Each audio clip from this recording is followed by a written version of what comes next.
ಇನ್ನು ವಿವಿಧ ಇಲಾಖೆಗಳಲ್ಲಿ ಖಾಲಿ ಇರುವಂತಹ ಹುದ್ದೆಗಳ ಭರ್ತಿಗೆ ಆಗ್ರಹಿಸಿ ಧಾರವಾಡದಲ್ಲಿ ಇವತ್ತು ಬೆಳಗ್ಗೆ 11 ಗಂಟೆಯಿಂದ ಬಿಜೆಪಿ ಬೃಹತ್ ಪ್ರತಿಭಟನೆ ನಡೆಸೋದಕ್ಕೆ ಉದ್ದೇಶಿಸಿದೆ ಅನ್ನುವಂಥದ್ದು ತಿಳಿದು ಬರ್ತಾ ಇದೆ.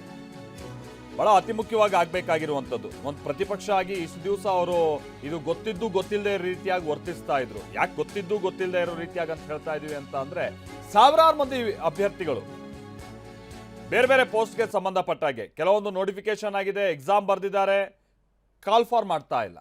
ಅದಾದ ನಂತರದಲ್ಲಿ ಕೆಲವೊಂದಷ್ಟಕ್ಕೆ ಭರ್ತಿ ಆಗಬೇಕಿದೆ, ಬಟ್ ಎಕ್ಸಾಮಿನೇಷನ್ನೇ ನಡೆಸ್ತಾ ಇಲ್ಲ, ನೋಟಿಫಿಕೇಶನ್ನೇ ಕರಿತಾ ಇಲ್ಲ. ಈ ಥರ ಅಂಥದ್ದೆಲ್ಲವೂ ಕೂಡ ಸಮಸ್ಯೆಗಳಾಗಿದೆ.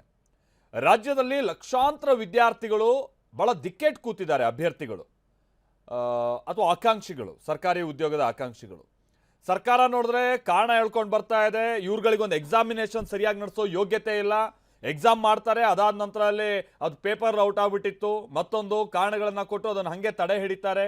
ಏನು ನಡೀತಾ ಇದೆ ಅರಾಜಕತೆ ಇದು.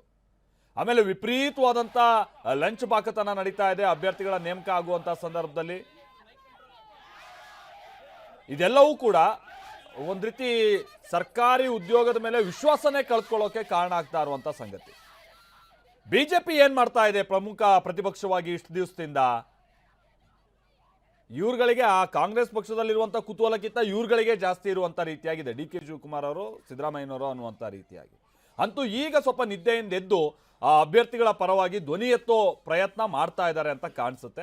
ಬಟ್ ಅಗೈನ್ ಅದು ಕೇವಲ ರಾಜಕೀಯಕ್ಕಾಗಿ ಮಾತ್ರ ಆಗಬಾರ್ದು, ನಿಜವಾದ ಅಭ್ಯರ್ಥಿಗಳ ಹಿತದೃಷ್ಟಿಯಿಂದ ಆಗಬೇಕಾಗಿರುವಂತಹ ಕೆಲಸ ಇದು.